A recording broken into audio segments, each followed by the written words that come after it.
Hi everyone, and in this video, I'll be discussing antipsychotic drugs. We all know that psychosis is a condition where the patient will have lost the insight. That means he doesn't know that he has a disease and he will have hallucination, delusion, right?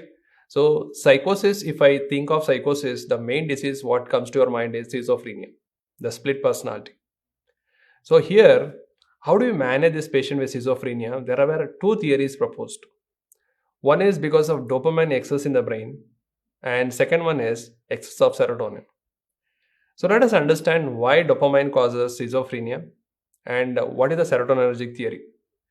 Now there were people who were using LSD, and LSD had serotonergic property and they had psychotic symptoms when they took LSD. So that led to the discovery that maybe serotonin has a property in causing psychosis. So let us take up the dopamine theory and then come to serotonin theory and then understand these points. Antipsychotic drugs. So these are the drugs we use to manage psychosis, and the main disease is schizophrenia. Okay, so antipsychotic drugs are used mainly in the management of psychosis and schizophrenia. So I told you first, let us understand the dopamine theory. So first we'll understand the dopamine theory. What happens when dopamine is excess in the brain? So before that, let us understand dopamine. Dopamine acts on two important receptors, D1 and D2. Now, most of the D1 receptor actions we studied when we studied CVS pharma. The next one is in CNS pharma, the main focus is on D2 receptor. So, in CNS mainly, we are going to deal with D2 receptor. Now, let us understand what is the role of dopamine. What does it do? Dopamine. Now, dopamine, there is a pathway in the brain that is called mesolimbic pathway. Now, the role of dopamine in mesolimbic pathway is reward function. So, it's reward function. You take an example. Today is your birthday and somebody gave you a gift. So, what happens? You will feel happy. Second person give you the gift. You will be more happy. So, reward function means you will become more and more happy. So, that is done by dopamine. Suppose in your birthday, 100 people give you a gift. So, you will become psycho. So, excess of dopamine will cause psychosis. So, more happy, more psychosis. So, the receptor involved, I told you, in the CNS is D2. Now, the D2 receptor is also responsible. It activates D2 receptor in a zone called chemoreceptor trigger zone. And you know that it is outside the blood brain barrier, and that is going to cause nausea and vomiting in the patient. So, when you activate D2 in the chemoreceptor trigger zone, patient will have nausea and vomiting. Then dopamine is also present in the basal ganglia, and dopamine is responsible, particularly in basal ganglia, for initiation of movement, that is kinesia. So it is responsible for movement. Remember, dopamine is for kinesia, movement. And you know Parkinson disease, dopamine is less. That's why we call it as bradykinesia, that is slowing of movement. Another role of dopamine is it acts as thermostat. It acts as thermostat. So the receptor involved is D2, same. What is a thermostat? I think most of you have iron box, heater in your home. Now when you don't switch off them or it is too much heated, it will off itself. So there is a thermostat. If the temperature goes up, it will stop. Same thing in hypothalamus. If the body temperature goes up, we have a thermostat function but done by dopamine, and that will tell the body the temperature is too high, stop it. Don't increase the temperature further. So that is done by dopamine. Another important role of dopamine is in a pathway called tubuloinfundibular pathway. Infundibular pathway.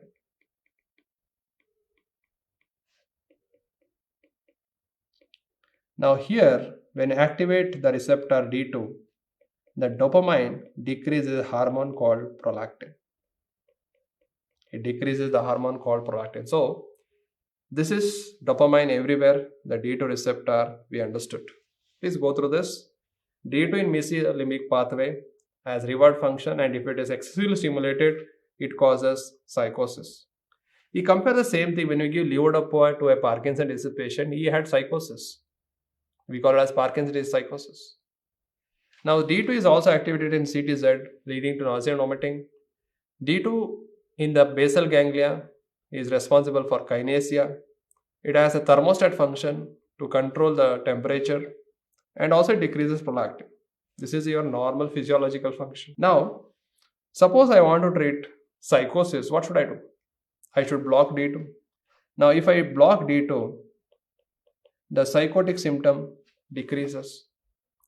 If I block D2 in the chemoreceptor trigger zone, the nausea vomiting decreases. But what happens if I block D2 in other part of the brain, that is basal ganglia? So that will lead to a condition called extrapyramidal symptoms. So the patient will have extrapyramidal symptoms. So you can tell me one symptom. What happens when you block dopamine in elderly? So it will lead to drug-induced Parkinson's disease. And that is leading to bradykinesia. See how the correlation is there. Now when you block D2 in a thermostat, the temperature of the body increases. So we call it as malignant syndrome. Since the drug blocking dopamine, they are called as neurolept. So we call it as neurolept malignant syndrome. Now what happens if you block D2 in the tubular infundibular pathway? It will increase the level of prolactin. Right. So analyze this. Analyze this, you will have a beautiful concept, guys. Remember, when you block D2, the advantage is this. You can decrease nausea and vomiting, you can decrease psychosis. But the disadvantage is patient has to suffer with extrapyramidal symptoms. Patient will suffer with neurolept malignant syndrome, and prolactin level increases. So this is the point. So once you understand this basic concept, let us understand what you mean by typical antipsychotics. Let me write for you. The first category of drugs are called typical antipsychotics. Now, typical antipsychotics are also called by one more name. They are also called as neurolepts. Now, why do you call them as typical? Because they block D2 receptor mainly, and they can also block the receptor 5-HT2. I told you serotonin theory is also there. So major action is to block D2, lesser action is 5-HT2, very less. That is one point. Apart from blocking this dopamine receptor, they have another property. They also block alpha receptor, muscarinic receptor, and histamine receptor. So they have property of alpha blockade, muscarinic blockade, and histamine blockade.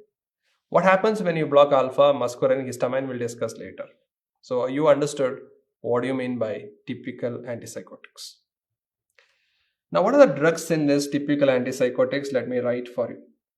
What are the drugs? What are the drugs what we use in management of this? So we have drugs called phenothiazines. So these are called phenothiazines. Then we have thioxanthins. Then butyrphenones. Should I remember the chemical classification? Not required. Remember this. Now phenothiazines, we have a drug called chlorpromazine. Remember these drugs end with azine. Azine. Don't confuse this with carbamazepine, and it is an anti-epileptic drug. So this confusion I will have. Second one is called thioridazine. See, it also ends with azine. Then we have trifluperazine. It also ends with azine. Thyroidazine, main problem, it is not used nowadays because it causes retinal toxicity. Retinal toxicity. So the use has come down. So they end with azines. Thiazanthines, example is flupentixol. So they end with tixol, zuclopentixol. So they end with tixol, or they end with azine or tixol. Butyrophenones are, they end with peridol, haloperidol and droperidol. Haloperidol and droperidol. Now, one important thing why we should know this. Now, I told you typical antipsychotics are known to block D2 as well as alpha muscarinic histamine block. Now, please understand this group of drugs, what we have written, these group of drugs, they block alpha muscarinic histamine receptor more than D2 receptors. So that is main. Now these drugs, haloperidol, droperidol, they block D2 receptor more than alpha blockade, muscarinic blockade and histamine blockade. So if in the exam, if they ask you which group of drug cause more extrapyramidal symptom, obviously the drug which blocks D2 more will cause more extrapyramidal symptom. Okay, let me show it here. So butyrophenones like haloperidol, droperidol, they can cause D2 blockade more. Okay, so this is the point. I'll just minimize this. Okay, so this is what you can see here: phenothiazine, thiazanthines and butyrophenones. And please remember, the D2 blockade is least with this chlorpromazine group, and D2 blockade is maximum with haloperidol and droperidol group, and they cause maximum extrapyramidal symptom. If they ask in the exam, maximum extrapyramidal symptom is seen with haloperidol. Now, once I know the drugs and all, let us understand where to use them. What are the uses of these typical antipsychotics? Uses. Number one, we use it in schizophrenia. We use it in schizophrenia. Now, the schizophrenia, what we use is, it's only going to treat positive symptoms. Now, I told you, dopamine is going to cause happiness, more happiness, psychosis. So, most of the times, the mind tells us that psychotic patient is always hyperactive, he doesn't sleep, he doesn't eat. Do you think like that? There are people who are also psychotic and they are depressed. They are not hyperactive. So dopamine could not explain that. That's why we used serotonin theory for that. So these schizophrenia, positive symptoms, that is only treated with these drugs, that is typical. They typical antipsychotics can't treat negative symptoms schizophrenia. The second important aspect you need to understand, they are used in acute psychosis. Acute psychosis. So important drug what we use in acute psychosis is the drug by the name haloperidol. Haloperidol. Then we also use it in other conditions like an antiemetic drug. So the drugs used as antiemetic therapy, a drug by the name prochlorperazine. So it's a D2 blocker and it is used as antiemetic, not for psychiatric illness. Mainly it is used in antiemetic action. I told you D2 blockade can do that. The next one, D. They are also used in the management of GERD. And the drug that is used in GERD is called levosulpiride. So levosulpiride is also D2 blocker which is used in GERD. But the problem is it also crosses blood-brain barrier and it can cause extrapyramidal symptom. Now, can you tell me an antiemetic which can also enter the brain and cause D2 blockade and can cause extrapyramidal symptom? Yes, it is called metoclopramide. Yes. So we are correlating this and studying. The next use is hiccups. The next use is hiccups and the drug that is used is chlorpromazine. So chlorpromazine can be used for hiccups. You know that what is hiccups? So you will have repeated this. Usually it will stop. If it is not stopping, then we have to give the drug. Then one more condition is tics disorder. Tics disorder. And one of the syndrome for tics disorder is called Tourette syndrome. Tourette's syndrome. So Tourette syndrome patient will have vocal tics, right? Vocal tics. So what is tics is nothing but the sudden and spasmodic contraction of group of muscles. They will suddenly contract and you will have a ticking. For example, people will be doing like this, or suddenly they will tell you something. I think you have watched the movie Hitchki. Rani Mukherjee has done that. So there you will see that tics, vocal tics. Now for Tourette syndrome, the treatment very much important. They will ask in the exam. Nowadays, we use something called VMAT2 inhibitors for that. So the VMAT2 inhibitor that is used is tetrabenazine. So tetrabenazine is used. Apart from that, we use the antipsychotic drug like haloperidol, and an atypical antipsychotic is aripiprazole. Now, please understand, it is the only FDA approved drug for Tourette syndrome. Only FDA approved. But if they ask in the exam what is the drug of choice, the drug of choice are VMAT2 inhibitor, that is tetrabenazine. That is the drug of choice. That's the update. Now, apart from that, we also use clonidine and guanfacine. So this is the treatment aspect for Tourette's disorder or Tourette's syndrome where you see the tics. Remember, the drug of choice is tetrabenazine, which is a VMAT2 inhibitor. Now, haloperidol is a typical antipsychotic, aripiprazole is atypical, and aripiprazole is the only FDA approved drug for this Tourette syndrome. Clonidine and guanfacine are also being tried for that. So, coming to again the uses, let me revise: schizophrenia, acute psychosis, antiemetic action, GERD, hiccups, and tics disorder. Now, another important aspect I just want to discuss with you are a condition called Huntington's chorea. So, what is Huntington's chorea? In Huntington's chorea, initially what happens that dopamine is excess. Dopamine is excess and there is chorea. So, there are two modality of treatment in Huntington's chorea. I told you the problem is dopamine is excess. You have to reduce the activity. Number one, you can block D2 and the drug used is haloperidol.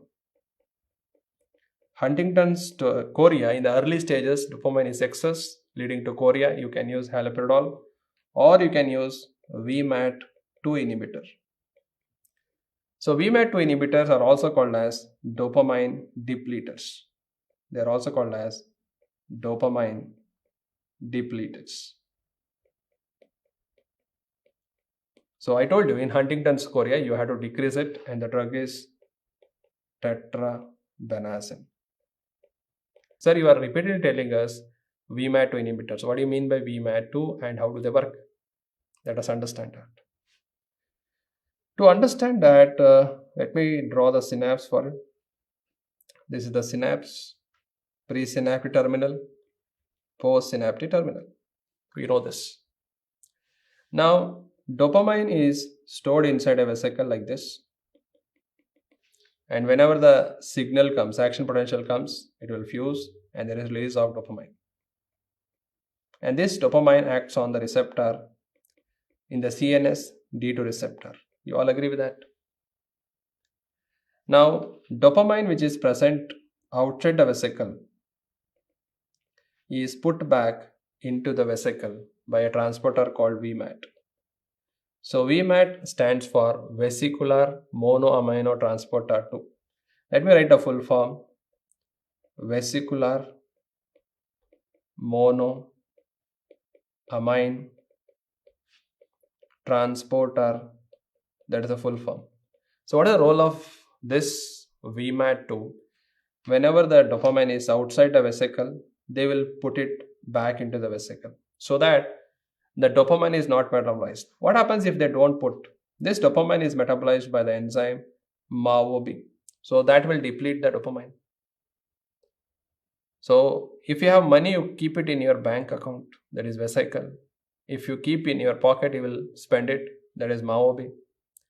So now what happens when I use vesicular monoamino transporter 2 inhibitors, you are not keeping your money in the bank, so it is outside and it will be spent. So when the dopamine is not taken up, the dopamine is metabolized by MAO-B and there is decrease in dopamine release.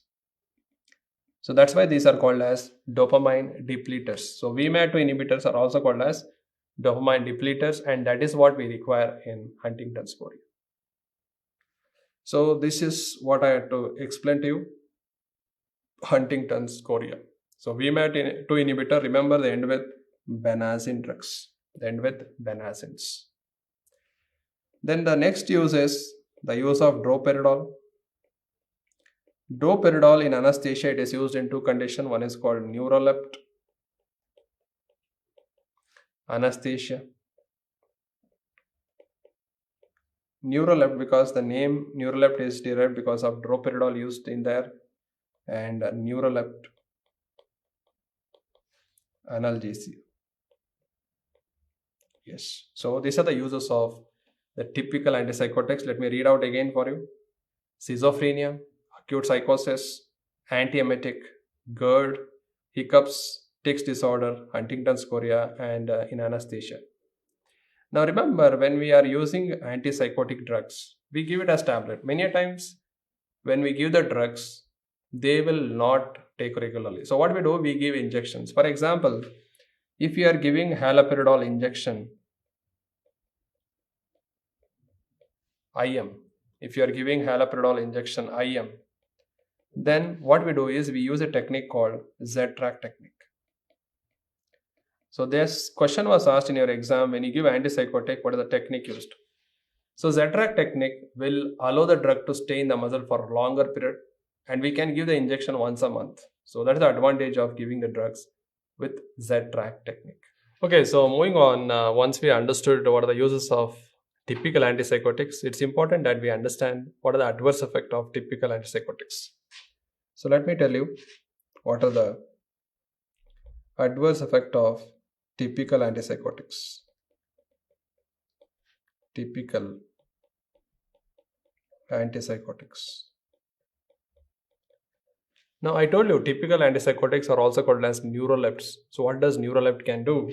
They can increase prolactin by blocking D2. So D2 blockade will lead to increase in prolactin. So what we call it as hyperprolactinemia. Second problem is they are alpha blocker. So what happens when you block alpha? The chances of hypertension is increased. So hypertension can be seen in the patients. They can also block muscarinic receptor, that is anti-muscarinic action. So patient will experience dryness of mouth. Patient will experience blurring of vision.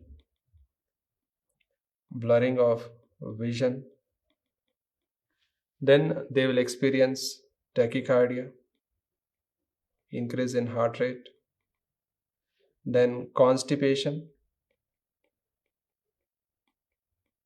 and urine retention. So urinary retention can be seen. So anti-muscarinic adverse effect, I told you I will be asking you in the future videos. Dryness of mouth, blurring of vision, then tachycardia, constipation and urine retention. Along with that, these drugs also block histamine. So they have antihistamine property leading to sedation. So these are the adverse effect. But remember, these are also known to produce another problem, and that is called extrapyramidal symptoms. So these drugs can produce a problem called extrapyramidal symptoms. So this is very commonly asked in your exams. Very much important. Please concentrate on this. It's a question from pharma, psychiatry. So that's why. Now the first one, when we start an antipsychotic, that is typical antipsychotic like haloperidol, the first extrapyramidal symptom that occurs is acute dystonia. Acute dystonia, or we call it as oculogyric crisis.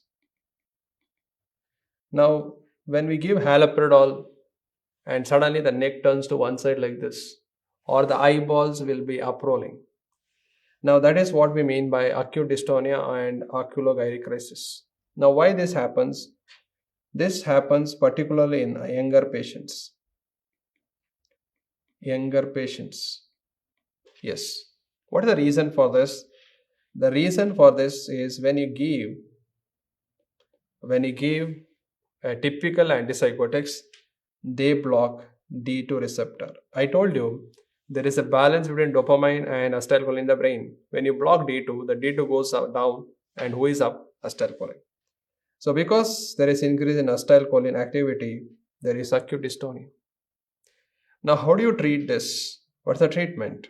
So culprit is increase in acetylcholine. You can treat it by using anticholinergic drugs, and they are called as central anticholinergics.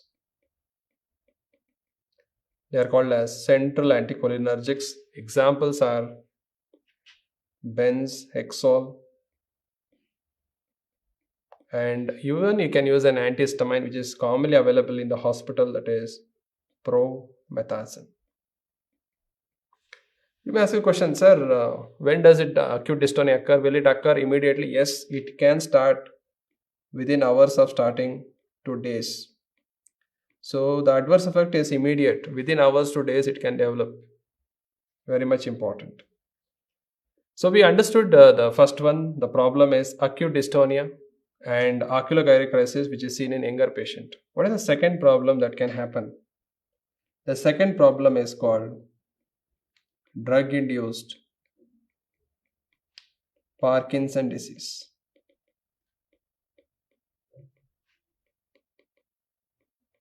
So it is called drug-induced Parkinson disease, and that is particularly seen in elderly patients, elderly population.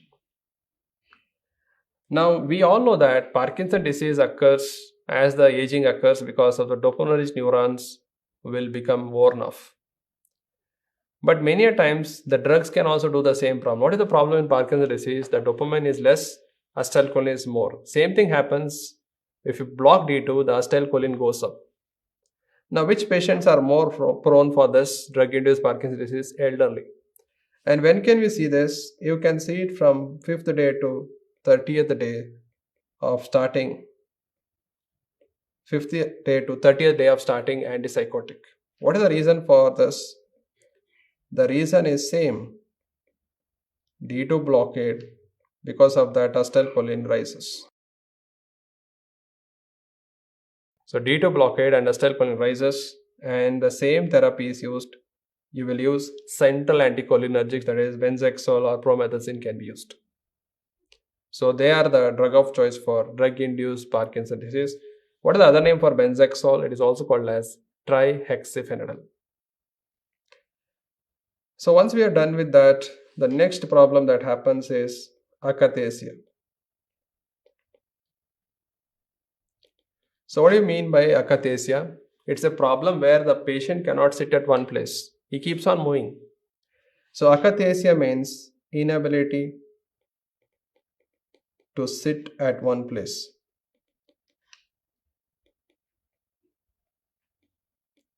Now, how many days after starting this? It can appear between 5 to 60 days after starting the therapy. So you should know when the adverse effect occur. Now, what is the reason for this? Why akathisia occurs? The reason is unknown. The reason is not known. So what is the treatment for this? Do we have any effective therapy for this? We don't have any therapy for this, but we use a drug called propranolol. So propranolol is the first choice of drug for this condition. If it is not there, we can also use benzodiazepines. So propranolol is the first choice. If it is not there, you can use benzodiazepines. The next problem that can happen is a condition called neuroleptic. It is called neuroleptic malignant syndrome. So it is called as neuroleptic malignant syndrome.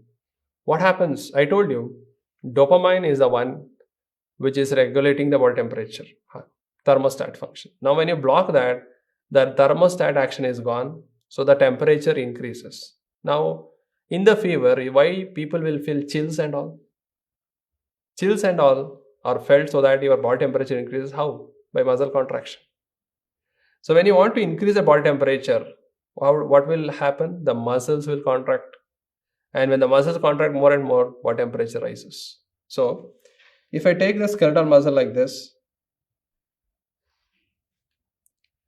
skeletal muscles have a receptor called a rhinodine receptor in sarcoplasmic reticulum, and the receptor is called rhinodine receptor 1. Let me write the full form here. Rhinodine receptor. So whenever the muscle has to contract, sarcoplasmic reticulum with the help of rhinodine receptor will release calcium. So release calcium, and you know that calcium is the one which is useful for muscle contraction. So in neural malignant syndrome, what happens is muscle contraction increases and the body temperature increases. So in neural malignant syndrome, patient will have hyperthermia. The point of temperature is high, and also patient will have muscle rigidity. So how to overcome this? How to overcome this? The culprit is calcium. So they can ask in the exam what ion is responsible for this. The ion is calcium. So if calcium is released, then only muscle rigidity, muscle contraction, temperature. So block the release. How do you do that? By blocking rhinodine receptor. Now who is going to block that? And that is, the drug is called dantrolene sodium. So dantrolene sodium is the drug of choice for neural malignant syndrome. So it is a drug of choice. So it blocks the calcium release and the muscle rigidity, temperature comes down. So remember, it is the drug of choice. One more condition, dantrolene sodium is a drug of choice. Can you tell me? It is also a high temperature condition, but it doesn't come in this topic, but I am just correlating the things. So it is also used in a condition called malignant hyperthermia. Malignant hyperthermia is a condition where the body temperature rises. It is a pharmacogenetic condition, not in everyone. When we use succinylcholine or halothane group of general anesthetics, succinylcholine muscle relaxant, patients' rhinodine receptors are hyperactive and they start releasing more and more calcium, and that will cause malignant hyperthermia. So there also we have to block the calcium, and the drug of choice is dantrolene sodium. Now until now, these questions have been asked repeatedly. Now one thing they have not asked till now is, what is the specific antidote for this neural malignant syndrome? Drug of choice is fine, dantrolene sodium. If they ask you drug of choice, what is the next step? Dantrolene is the answer. But what is the specific antidote? The reason why this is happening is you have blocked D2. So because of D2 antagonism, you are seeing this. Now how do you overcome the antagonism? By giving agonist. So the specific antidote is D2 agonist, and the name of it is bromocriptine. The name is bromocriptine can be used. But remember guys, only in the exam if they ask you specific antidote, then only your mind should tell bromocriptine. Otherwise, your mind should always receive dantrolene sodium for neural malignant syndrome as well as malignant hyperthermia. Clear with that? Yeah. So until now I have discussed the extraepidermal syndrome, that is acute dystonia, drug-induced Parkinson's disease, akathisia, and neural malignant syndrome. The next important complication that happens is a condition called tardive dyskinesia. So the name itself is telling you dyskinesia, disturbed moment. And we know that dopamine is required for moment. If it is excess, it will cause tardive dyskinesia. Now, will it happen immediately? No, it will take months and years to develop. So months to years to develop. It's not an immediate one. It takes months to years to develop. And what is the problem in tardive dyskinesia? The problem is dopamine supersensitivity. So in short, I can tell it as dopamine receptor will become super sensitive. What happens here? Let me explain that. Now what happens in the synapse? This is a synapse. Yeah. Now we know that dopamine is stored in the vesicle. Who will keep dopamine in the vesicle? And they are called VMAT. So VMAT is the one, particularly VMAT2 is the one which keeps dopamine inside the vesicle. So the function of keeping dopamine inside the vesicle is done by VMAT. And whenever the signal comes, dopamine gets released. Now this dopamine acts on D2 receptor and produces action. Normally this is what happens. Now what happens if you remember general pharma? If you remember general pharma, when you block a receptor for a very long period, what happens?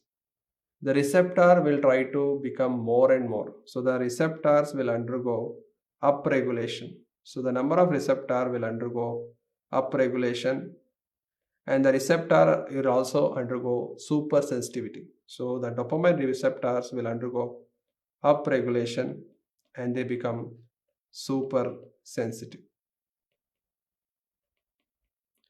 Now, when they become upregulated and super sensitive, whenever a small amount of dopamine gets released, these receptors are already hungry and angry.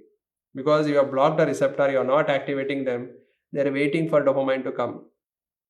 And whatever drug you are giving, they are blocking, but there are certain receptors which have become upregulated. So these super sensitive and upregulated receptor, they can cause tardive dyskinesia. They can cause tardive dyskinesia. Now the culprit here is the dopamine is excess. The dopamine is excess, guys. Now what should we do? Because of excess dopamine only, this is the problem. Deplete the dopamine. So how do you deplete the dopamine? Inhibit VMAT2. If you inhibit VMAT2, the dopamine is not put into the vesicle. If it is not put into the vesicle, it is metabolized by the enzyme MAO-B. So when MAO-B metabolizes dopamine, less dopamine is released. Less dopamine, less tardive dyskinesia. So what we use for tardive dyskinesia are VMAT2 inhibitors. They are called valbenazine, and one more is called deutetrabenazine. So these are FDA approved drug for tardive dyskinesia. So remember, they end with benazine drugs. So VMAT2 inhibitors, they end with benazine. VMAT2 inhibitors end with benazine. So understood this mechanism? So if you are using the D2 blocker chronically, the postsynaptic receptor will become more in number, upregulation, and they will become super sensitive. Sometimes what happens, whenever the dopamine releases, we have to block it. But there are certain receptors which are super sensitive. For small amount of dopamine also, they become hyperactive and the patient will have dyskinesia. So here the culprit is excess of dopamine. You have to deplete the dopamine. What do? Use VMAT2 inhibitors and they end with benazine. If you inhibit VMAT2, the dopamine is not put in the vesicle, it stays in the presynaptic terminal and it is depleted by MAO-B enzymes. So that is valbenazine and deutetrabenazine.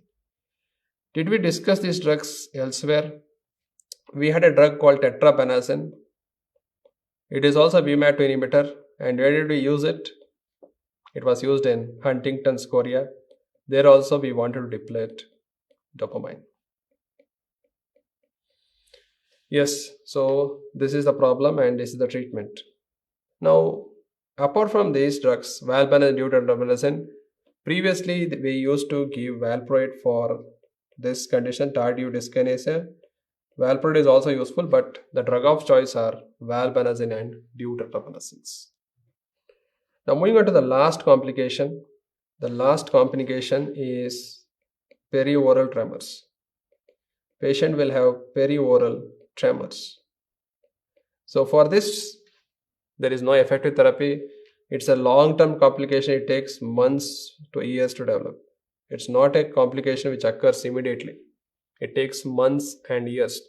Sir, what about neural malignant syndrome? You didn't tell. Neural malignant syndrome also takes between days to months to develop. It's not a complication which occurs immediately. Perivoral we don't have effective therapy. They have tried some anti-Parkinson drugs, but they are not so much effective for that. It's a long-term complication. So guys, extrapyramidal symptom is very, very important. They keep on asking this question. We gave an antipsychotic to a patient, suddenly neck to one side, the eyeballs are rolled up. What is it? What's the treatment for this? We gave an antiemetic, D2 blocker. Same thing happened. What's the treatment for this? Repeatedly asked question. Another favorite is neural malignant syndrome. What is the ION? What is the drug of choice? What is the specific antidote? They will ask you in the exam. So with that, we have done with the typical antipsychotics. You understood what is typical. They are also called as neurolept. They block D2 more than 5HT2. They also block alpha muscarinic histamine receptor.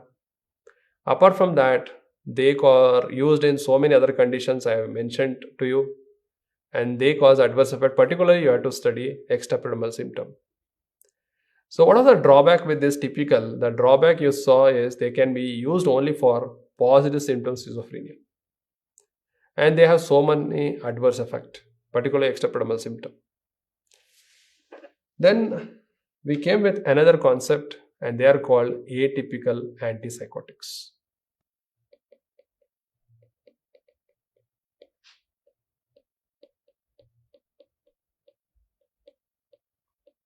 So what do you mean by atypical antipsychotics? The meaning is simple. They block the serotonin receptor, that is 5HT2, more than D2. So you compare that. Typical were blocking with D2 more, but here it is 5HT2 blockade. What are the advantages of atypical antipsychotics? What is the advantage? Number one, you can use them to treat both positive and negative symptoms schizophrenia. So you can treat both positive and negative symptoms schizophrenia. Second advantage is that you can treat resistant cases also.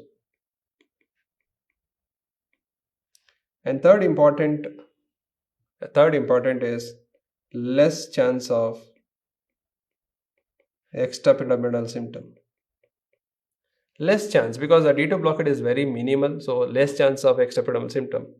They may ask in the exam, patient was on haloperidol and he developed extrapyramidal symptom. What is the next best step? Is to shift the patient from haloperidol to atypical antipsychotics. That's the best one. And another important thing is less alpha blockade, muscarinic blockade, and histamine blockade. That is very less or minimal with them. So these are the advantages what we have with atypical antipsychotics. But what is the disadvantage? Disadvantages is these can produce a syndrome called metabolic syndrome. So these can produce metabolic syndrome. You know what is metabolic syndrome? Weight gain, that is obesity, dyslipidemia, hypertension, and risk of diabetes. So these things are increased. Now, who will produce more metabolic syndrome?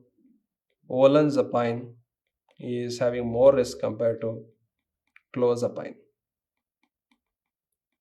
So olanzapine has more risk compared to clozapine. So that is about the introduction of atypical antipsychotics. So once we have introduced these drugs, only two drugs I have introduced. I have introduced a concept for you. What are the drugs now? Now please understand the drugs carefully. The drugs like this, clozapine. So remember the end with apine. Olanzapine.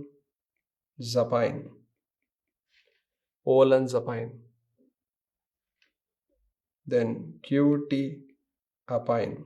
They end with apine. Asenapine. So they end with apine drugs. Olanzapine, QT-apine, asenapine. Or the drugs have another name. They have the name called risperidone. So they end with iodine. Then iloperidone. So we have risperidone, Then we have palperidone,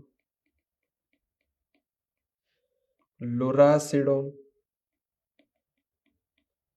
lurasidone.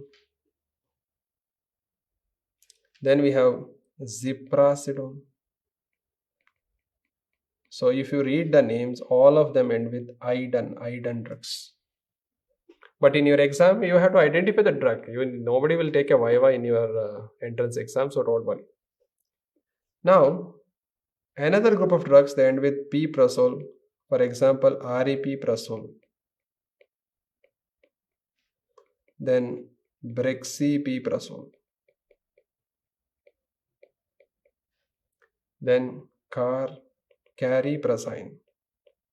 So these are some of the other drugs. And remember, don't confuse them with pantoprazole. You have to read them as piprazoles. So these are the drugs. Okay. So once we understand the concept about atypical antipsychotics, what are the advantage and disadvantage, let us understand the drugs here. What are the atypical antipsychotic drugs? Let me give a clue. The name is clozapine. Remember that these drugs end with apine, olanzapine, then acinapine, then quetiapine. Remember, all these drugs end with apine drugs. Then other drugs are risperidone. Then if you know peridone, it is another peridone, iloperidone. Then one more drug is palperidone. One more is lurasidone. And a drug called ziprasidone. Now remember, these drugs end with iodine.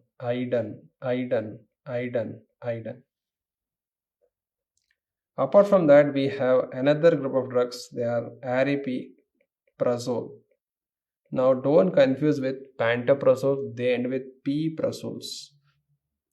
Then we have brexpiprazole. Again, it ends with this. Then we have cariprazine. And we have amisulpiride. Now these are the special drugs: aripiprazole, brexpiprazole, cariprazine, amisulpiride. So first you have to identify these drugs are atypical one. So next I will tell you what are the specialties of these drugs. Let us write it again. So let me write the drug name clozapine. Clozapine is a very beautiful drug because it has shown to produce anti-suicidal effect. Now the drug is not used in routine therapy. So when the patient comes to psychosis, I don't start this drug clozapine. We reserve this drug for resistant cases. For example, if there is a war, we don't put a nuclear bomb in the first only. We give simpler drugs because nuclear bomb has so much problem. So why clozapine is not started in the beginning? Because of the adverse effect. What are the adverse effects with clozapine? The adverse effect are the drug can produce agranulocytosis. So it can produce agranulocytosis, and that is called as dose independent adverse effect.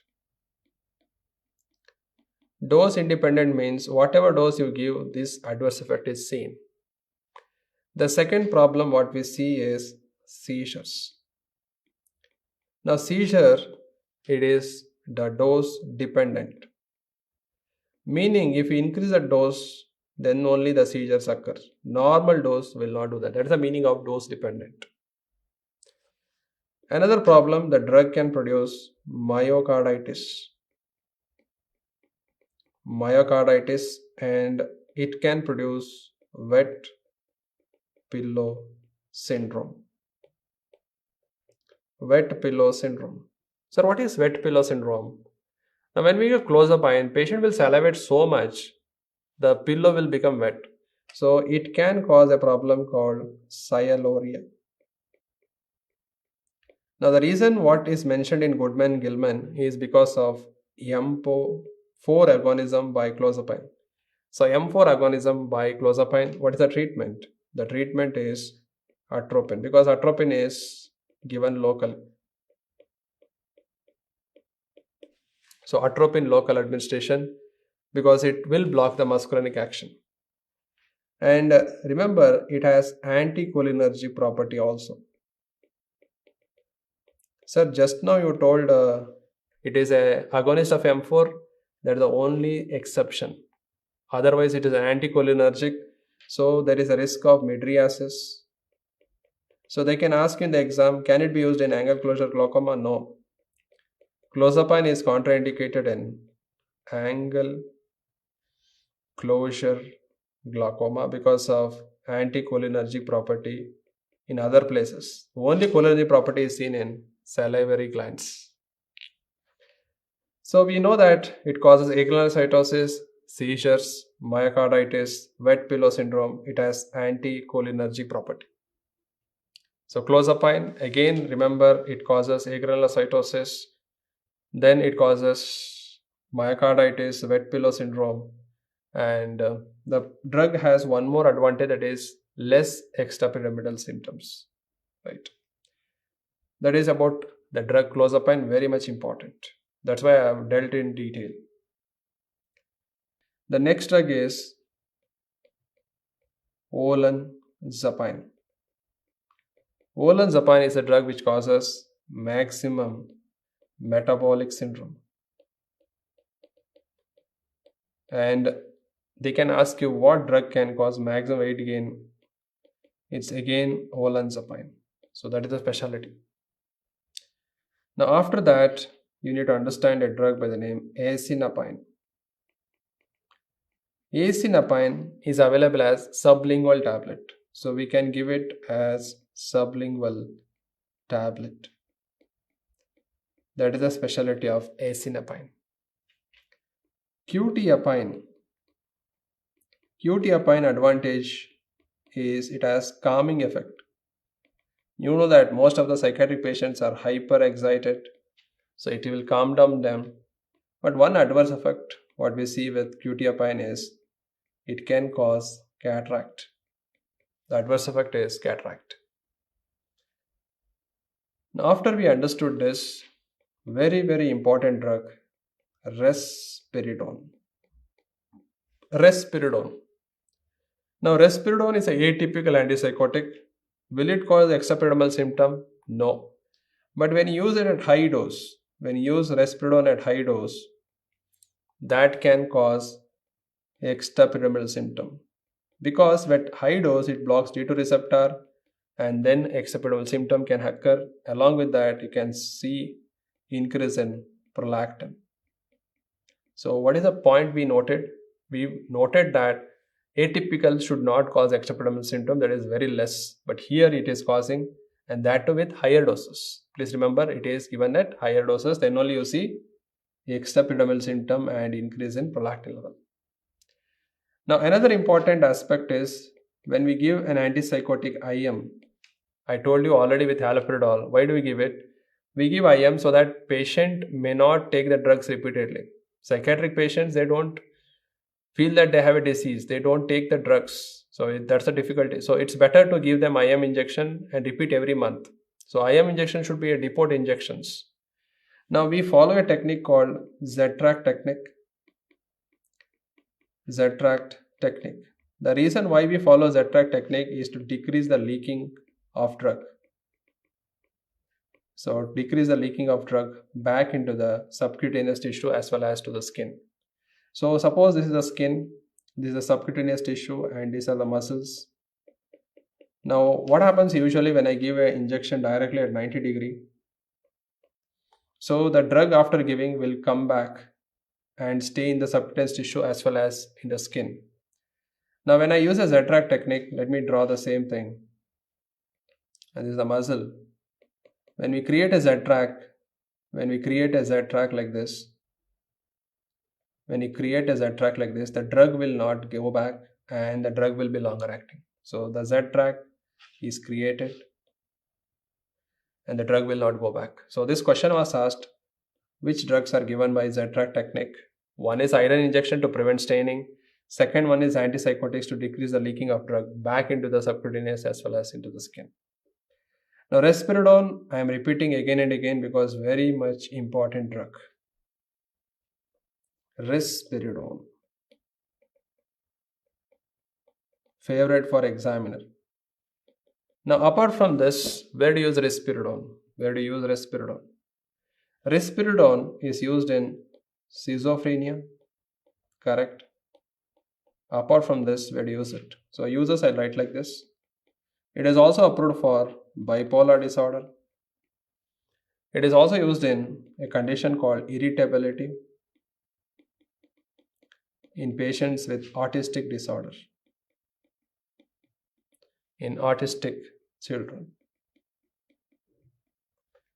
So the major uses are schizophrenia, bipolar disorder, as well as irritability in autistic disorders.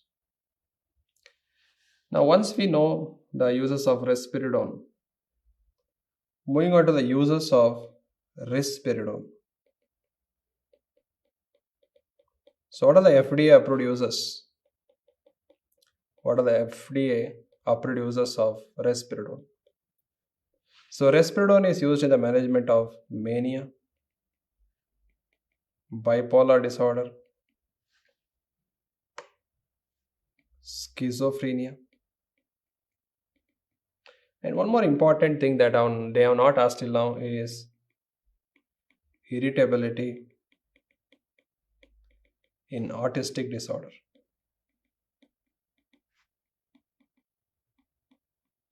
Particularly in children. So, risperidone users are very important. Mania, bipolar disorder, schizophrenia, and irritability in autistic disorder. These are uses of risperidone, very, very important drug. Then we have palperidone, iloperidone, lurasidone, and other drugs are aripiprazole. The drug name is aripiprazole. The drug name is aripiprazole. What is the specialty of aripiprazole? Aripiprazole is a partial D2 agonist. So the main action is a partial D2 agonist more than 5-HT2 blocker. So that is specialty. Now where do you use, what are the uses of aripiprazole? Aripiprazole, it is used in schizophrenia. Second, it is used for Tourette's disorder. And remember, this is the only FDA approved drug. And it is also used in irritability in autistic disorder.